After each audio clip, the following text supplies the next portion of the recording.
Hello and welcome to another episode of Attacking Third, a CBS Sports soccer podcast.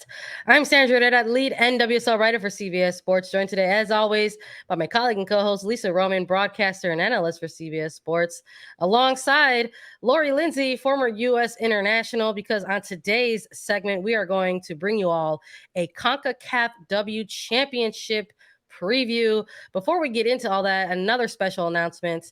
On Friday, July 1st, Attacking Third, both Lisa and I will be outside the Bank of California Stadium from 4 o'clock to 7 p.m. local time for a CONCACAF W event ahead of Angel City versus Portland Thorns.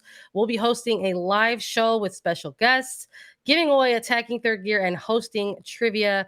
So come hang out with us on Friday, July 1st from 4 to 7 Pacific time at Bank of California Stadium. I am so hyped for this. First time for me ever going to Bank of California Stadium, and hyped to be there with you, Lisa. And Lori, I hate that you're not going to be there. Listen, I'll be cheering you on. I'm going to be tuning in. You all are going to have a blast. It's going to be awesome for you. And as we mentioned earlier, you're in a great area, Sandra. So you're going to live it up. Yeah, we're going to have a lot of fun out there. Of course, we're going to miss you, Lori, but I'm excited to do a live show. I mean, all of our shows are kind of live, but we never have people joining us live as well. Like we have the live chat, but this will be awesome to take questions from people that are there, answer their questions live and interact with people. I'm so excited for that. It's about time. Get into the chats and ask questions to you all live. So yes, Lori, join the chat. Oh my goodness. It's gonna be in there. It's gonna be fun. It's like you said, Lisa, it's like we do live, but that's virtual, and we're gonna be live amongst the people, and that's really nice too. And that's gonna be like a first for A3 as well. Like our first actual like in-person kind of live show is gonna be in LA. So I'm excited for that. It's a new step. I'm ready for all the technical difficulties that I'm going to have to handle on the fly. I'm really excited for that. Unbelievable. I can't wait to just start doing like improv at one point. Like just like it's like okay, it's like what do I do with my hands? Like, all right, cool. Like it's gonna be great. I can't wait for folks to see that happen. Yeah, so if you're in California, come hang out with us. come give just like moral support, quite frankly, that it just all goes well without a hitch or a hiccup. But we're going to be out there celebrating a number of things. Obviously, we're going to be there talking about Angel City versus Portland. But what we're really, really excited about, it's going to be a CONCACAF W event. We're going to be chatting about the fact that right around the corner, there's going to be kickoff for what feels like we've been waiting for this forever. The CONCACAF W Championship, the World Cup qualifying event for the CONCACAF region. Everybody, you can catch all of the matches across CBS Sports and Paramount Plus. That is going to be your official home for this World Cup qualifying tournament. North America, Central America, and Caribbean Senior National Team Tournament, July 4th through the 18th. It's going to be hosted in Monterrey, Mexico. 8 teams competing in 2 groups. Qualifiers, not just for the 2023 FIFA Women's World Cup in Australia and New Zealand. There's going to be 4 available World Cup slots, but it's also the qualifier for the 2024 Summer Olympics in France. There are going to be 2 guaranteed CONCACAF spots, and the top 2 teams of each group will qualify for the World Cup, and third place teams from both groups will advance to Interconfederation playoffs, and the winners of the W Championship will qualify for the Olympics and 2024 CONCACAF W Gold Cup, while the second and third place teams will advance to a CONCACAF Olympic play-in, which the U.S. is the 2-time defending champions, having won it in 2014 and 2018. So let's maybe pick apart some of these things here. I mean, we're talking about this as a World Cup qualifier event, but in terms of CONCACAF W and how they've maybe restructured things in terms of the competition, there's a number of things at play here within this July tournament. It's not just the World Cup. It's a spot in the Olympics. It's for a future tournament in the 2024 W Gold Cup. A lot of cool stuff in here. Lindsey is someone who's been in this moment before. What is these like extra layers gonna do for you as a competitor if you're like heading in and taking that first step into this tournament, knowing you're gonna be vying for a position in the World Cup, but there's these other added elements to it as well. Yeah. I mean, there definitely are. And I think that's what we've kind of been talking about all along, in general on Attacking Third, and then U.S. Women's National Team Hour as well, just like the heightened awareness of all of that, right? And what the added pressure, especially I think when you're looking at the U.S. team and the expectations on the team in general. So then you head into a tournament like this that's not only for the World Cup, but also Olympics that you mentioned. I mean, it's just more intense, right? And it's very different than just playing in friendlies, knowing that the smallest details matter. What does that look like in the venues, right? The competition, which we'll get into, is that much tighter. And it's going to be tough. It is, quite frankly. And that's just talking for all teams, right? It's going to be tough. So, but yeah, as a competitor, is exciting. That's what you want to play for. But also there is this added awareness of what exactly is at stake, for sure. Yeah. And there's so many different factors that come into play with this, and a lot of them being off the field. Mexico has the upper hand, playing at home, playing in front of a home crowd every time they play. And for the Americans, of course, that's a bit of a disadvantage. They've historically played, especially their most recent friendlies, in front of largely American crowds. So it's a change of pace for all of these nations and going to Mexico, but it's also huge for Mexico as a country to be able to host this and to grow the sport as it doesn't need much growing in Mexico, but to be able to do this and host it, a big turnout from all the fans. This is huge. And a lot of these nations haven't made it to a World Cup yet. So there's a handful of them that are looking for their very first bid to a World Cup. And this is where it all starts, right? This is where the momentum comes from. The World Cup has opened up their qualifying to now have 4 teams from Concacaf go into the World Cup, which is bigger than before. There are more opportunities for these teams and these players. And this is the first step. And I can't believe it's here, right? Like, we've been talking about this for so long, and it all starts July 4th. That's when the first matches are, through the 18th, and that's when the finals come out. But these teams have already played qualifying, right? The United States and Canada, they had 2 buys, 2 teams that had buys throughout the qualifying tournament, and every team that won their group has made it to this stage. Costa Rica, Panama, Trinidad and Tobago, Mexico, Jamaica, Haiti. So these are teams that have already proven that they deserve to be at this point. But now the competition just gets even more intense. Let me ask you this, Laura, because Lisa's completely right in terms of the competition getting, more elevated or more intense, because there's some expanded things within this qualifier. We talked about how it's not just for the World Cup, it's Olympics and the Gold Cup as well. But within this, there's also the fact that the expanded teams in the World Cup means that there's the possibility of more CONCACAF teams being represented in the 2023 World Cup. So we know for sure there's the opportunity for 4 CONCACAF teams to come out of this tournament in July, but there's a potential for there to be some real CONCACAF supremacy. Up to 6 teams could possibly be representing in this 2023 World Cup.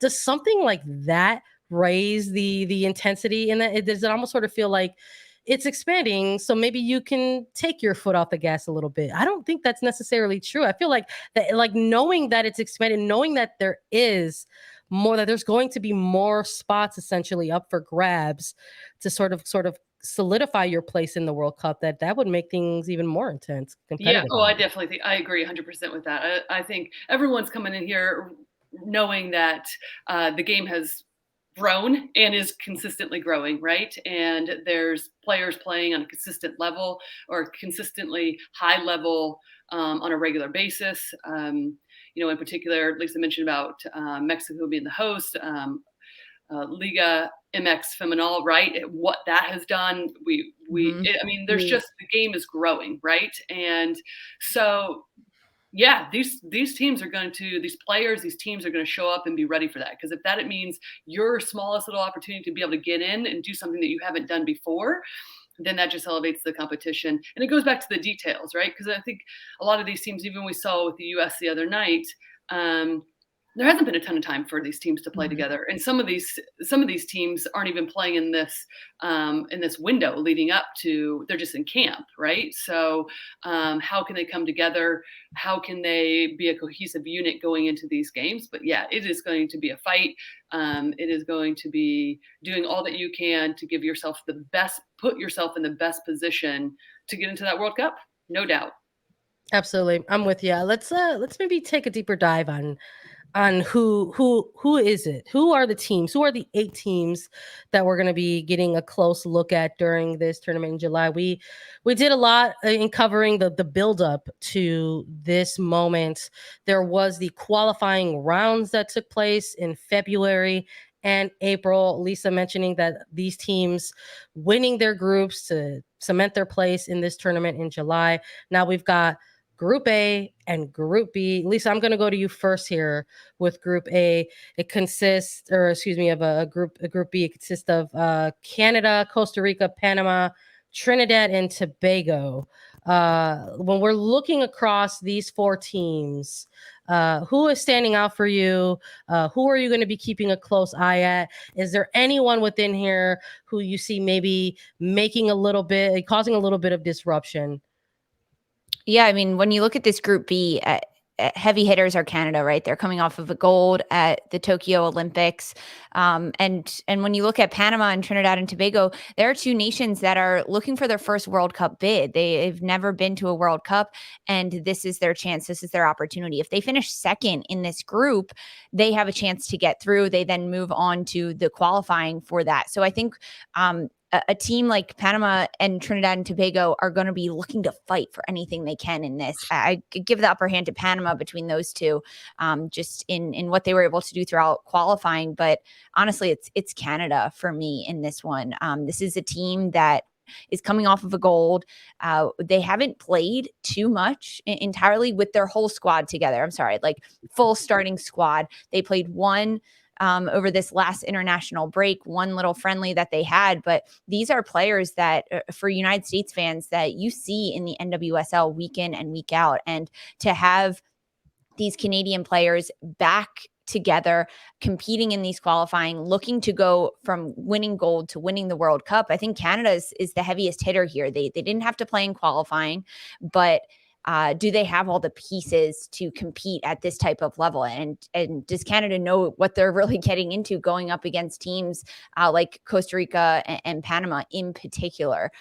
Because Costa Rica, this is the team that can come out and surprise you in what they do. Like, they have their moments where they sit back, but Costa Rica can attack and they can get into their offensive end of the field and put pressure on teams. And if a team like Canada gets too stretched out, that's an opportunity for the Costa Ricas and the Panamas to sneak in behind and in between those lines. But this is an interesting group. I think it's the easier of the 2 groups in my sense. But just, when you look at the other one with Mexico and Jamaica, Haiti, and the United States, like that, those are some heavy hitters in that one. But it's got to be Canada, right? They're the top dogs coming into this. Can they remain on top, keep a good goal differential, really show the world what they've been working on in the last year since the Olympics? Lindsey, how about you? I'm going to Group A with you on this one. Like Lisa mentioned, the big heavy hitters, USA leading the way in that group. You got the host, Mexico, Jamaica, and Haiti in this one. Who are you looking at as favorites? Who are you looking at to disrupt some things in Group A? Yeah, listen, I think the USA is the heavy favorites, right, in that group, with expectations. Look at our young players that are coming in already, who've been performing terrifically in the NWSL and on a consistent basis. So we have some new vibes coming into the team, but you can say the same about Mexico, right? You can say the same about Mexico. You can say the same about Jamaica. Haiti has scored a ton of goals in qualifying. Jamaica has experienced the 2019 World Cup. However, I think it's still a little bit interesting with them not playing any games, just being in camp leading up to this. How does that affect them in terms of, again, their cohesion when they step foot into qualifying? But Mexico's good. Yeah. Lisa mentioned at home, that does, I mean, I've talked about our experience back in 2010 qualifying and playing in the semifinal against them and then losing and having to go play a play-in game for Italy and being the last team to get into the 2011 World Cup. So there's so many little details that will come into play in this qualifiers just because of the level of play has risen so much, and there'll be nuances to the games but yeah, when I look at Mexico, I mean, even just looking at Jimena Lopez, Maria Sanchez, and Diana Ordonez, who play in the NWSL, right? There's 3 players that are playing consistently against the U.S. competition day in and day out. So this is gone are the days, right, where people are showing up and being intimidated by the U.S. I think there's a real desire to implement each team's style of play, and adjusting as needed, as you typically would within game and prior. But I'm excited. I think this is a tough group, and it's not going to be easy, but I'm excited about the competition. Oh yeah, I'm with you both. I think there's excuse me, I think you're looking across both of these groups, and I think knowing that these teams have to play each other once within the group, that there's opportunity within some of those specific games to where certain teams can shock another team or steal points off another. I mean, I think you look at Group B, and I'm looking at maybe Costa Rica and Panama and seeing how that's going to shake out in terms of who's going to walk away with a win, or if there's the makings of a draw in something like that.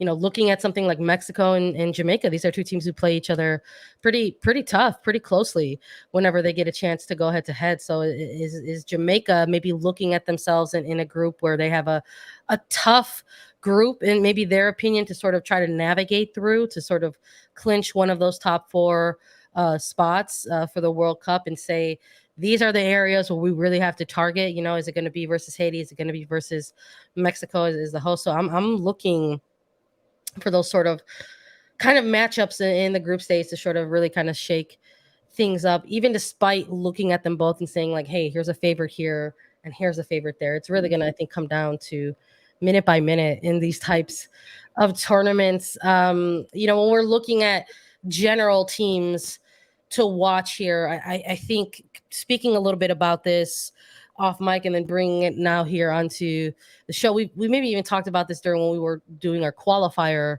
episodes, and then the Concacaf draw episodes as well. We talked about, like, maybe there's who are the big 3 coming in to this type of tournament, and at some point or another in various episodes, we've kind of agreed mostly that it's this trifecta of the moment between US, Canada, and Mexico, and we are bringing up these 3 teams in particular because we also have been able to see these teams in action recently. So we're watching the U.S. women's national team get sort of their final prep against Colombia, a team that's also preparing for their CONMEBOL World Cup qualifier in Copa America.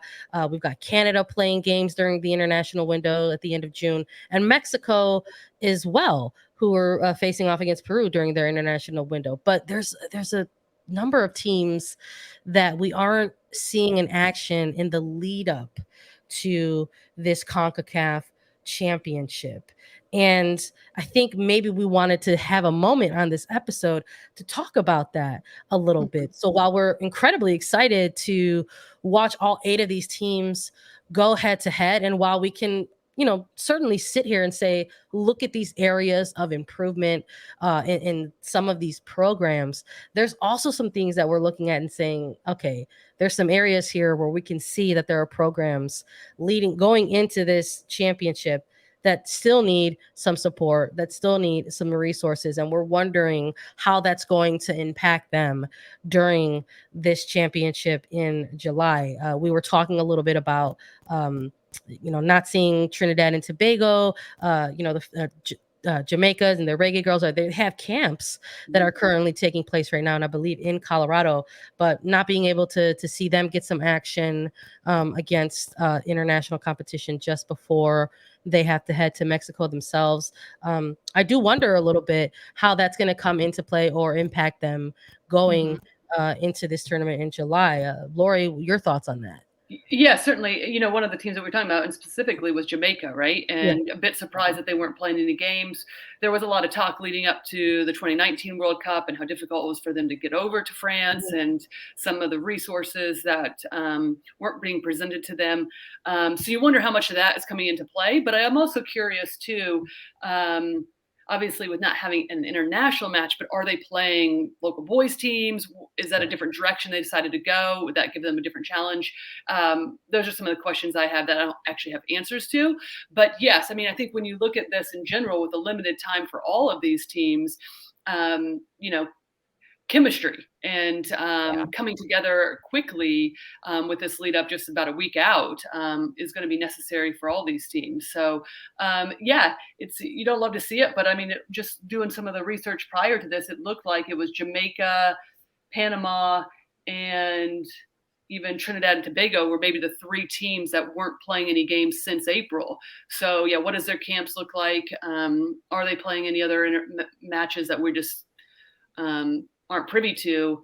But yeah, that poses a real interesting question, because as we saw in the first half again for the U.S. and then as you were talking about as well with Mexico, it took a little bit of both those squads to be able to come together and kind of build into the game.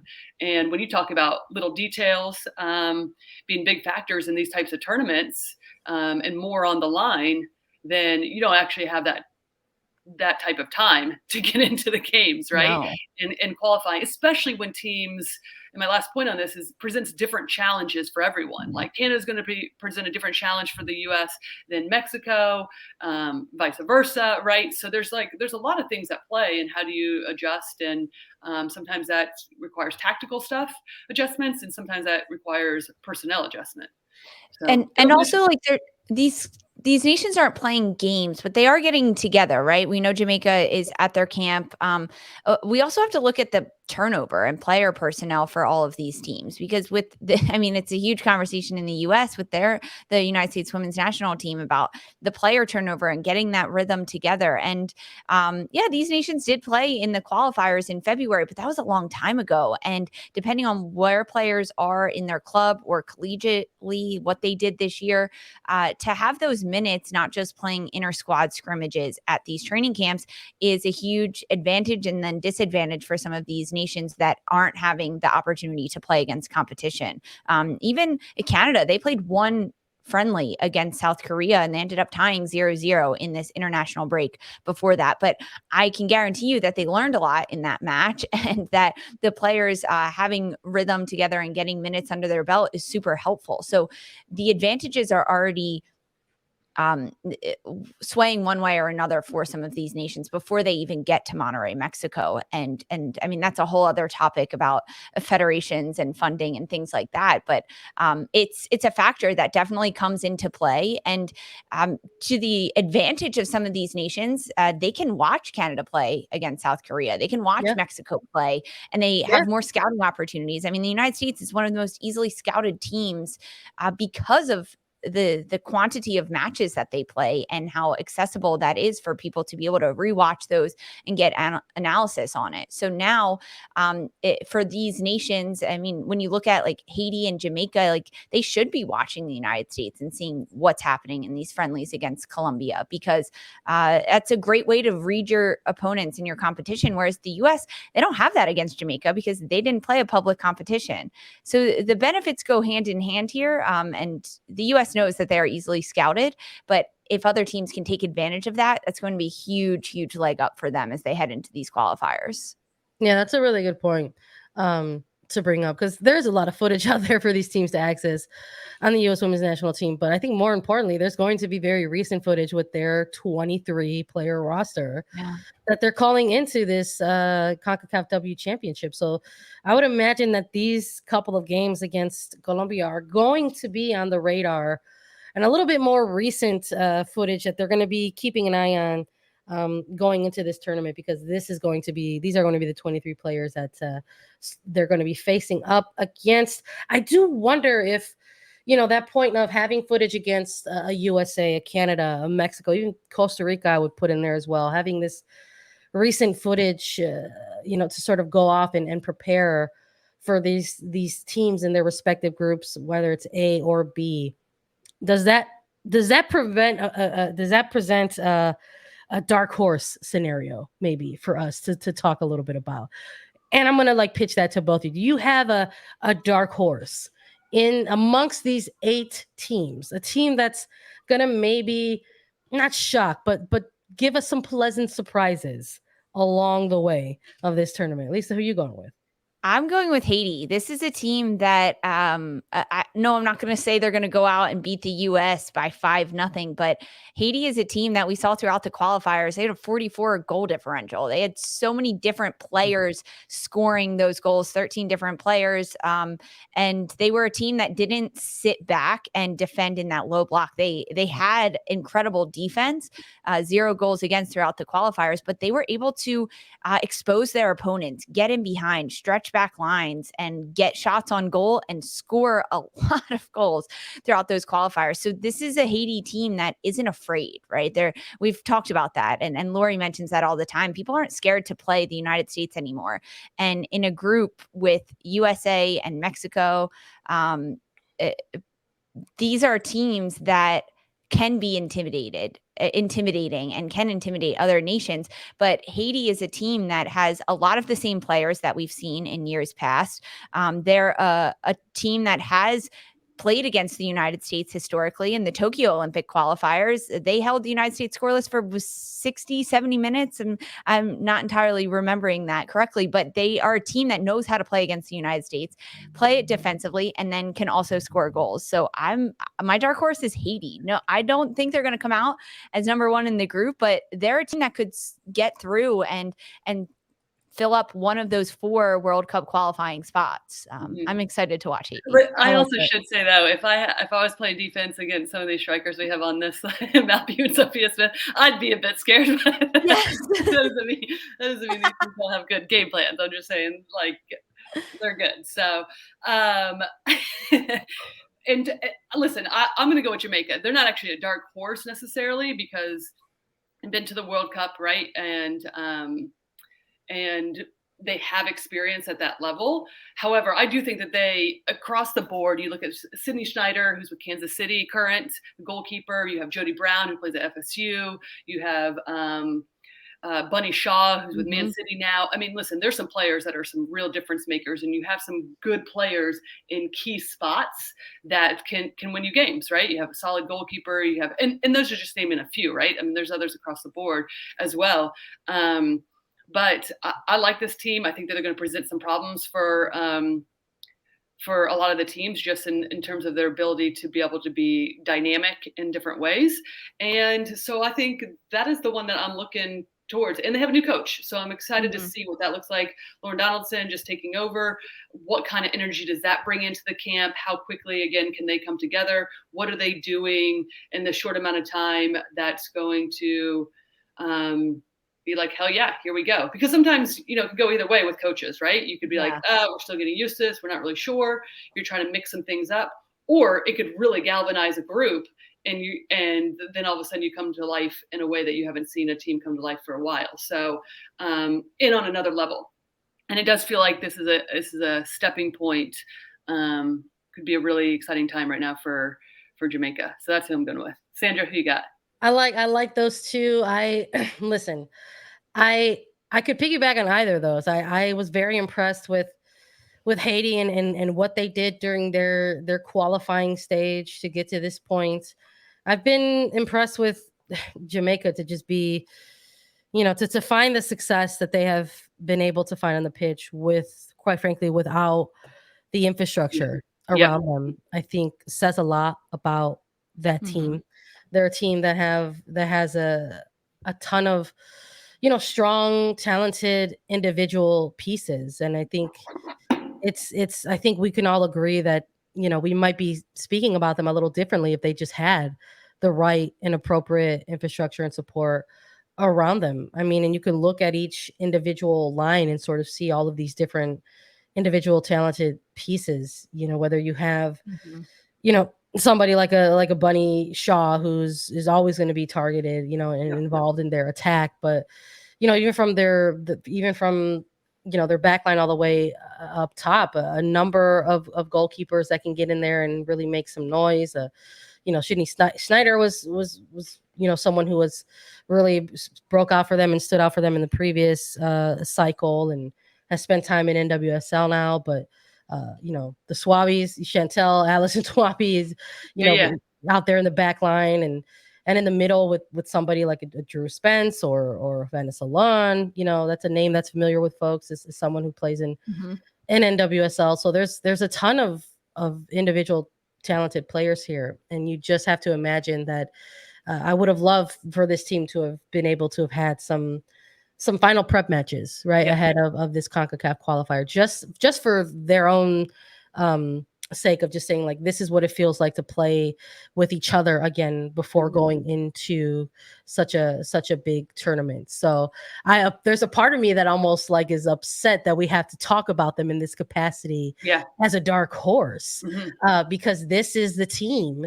that kind of shocked everybody a little bit in the previous qualifier and punched their ticket through to the 2019 World Cup. So we're talking about a team that has World Cup experience now, and we're still talking about them in a similar lens that we did in the previous cycle. It's incredible. It could be very discouraging when you're sort of doing the work in this space, sort of talk about this, and you're like, geez, we're still talking about this team, even though they made these strides. We're still talking about them in this similar lens. So my hope is that that maybe they do continue to sort of ride that wave of momentum that they've been doing since the previous cycle, and be able to clinch, a spot. But it's a tough group that they're in with, the number one ranked United States and, the host favorites in Mexico. And I think maybe there's even an argument to be made for Mexico to try to pitch them as a certain dark horse. I think they're also viewed as part of the big three or favorites to clinch one of these 4 World Cup spots, and I think they'll do it. But I think you can add another layer of ambition for the Mexican team as well, and that maybe you don't want to just challenge yourself to qualify for the World Cup, but there's an Olympic spot on the line. There's a Gold Cup spot on the line. You're the hosts. Maybe you actually want to win this competition. Maybe it's not enough to just say, okay, we've achieved our goal of getting back to the World Cup, because they got bounced in their previous qualifiers. So there's, I think, an added layer of motivation, and maybe some dark horse isms that I'm looking for in Mexico to try to achieve as well in this tournament. But we'll see. I'm just here for the ride. I appreciate. Oh, sorry, Sandra. I was just saying too, I appreciate that look in terms of Mexico and potentially really pushing and going for it and winning. I mean, obviously we saw the news today, and we were talking about it offline about the national team going to play Angel City. So there's momentum behind this team, right? There's like a aggression to continue to build and not be complacent and by any means. So, I mean, I agree completely with you, and I think that's a good take. Yeah, 100%. I'm just, again, like I said, I'm just here for the ride. I'm excited to see it all come to fruition. I can't believe it's right around the corner. It's here. It's finally here, everybody. It's the next phase to confirm things for 2023 World Cup. And of course, we're going to be here throughout the entire Concacaf W Championship. You can watch all of the games on Paramount Plus. We're going to have all kinds of episodes for you previewing and recapping these matches on Attacking Third. You can catch all kinds of Concacaf W Championship content on cbssports.com. And Lori, Lisa, and I will be covering all the games. Again, make sure you put us into your content calendar, because we're going to have live recaps for all the United States women's national team matches. Subscribe to us on YouTube so that you never miss a show. Thank you all so much for joining us today on Attacking Third. Follow us on TikTok, Twitter, and Instagram at Attacking Third. We're on Apple Podcasts, Spotify, Stitcher, and anywhere you listen to your shows. We're available as video. Subscribe at youtube.com/Attacking Third. And we'll be back with a weekend preview. And another reminder that if you're in California, come to the Bank of California Stadium for the live Attacking Third event from 4 to 7 p.m. local time in LA. For Sandra Herrera, Lisa, Roman, and Lori Lindsey, this was Attacking Third.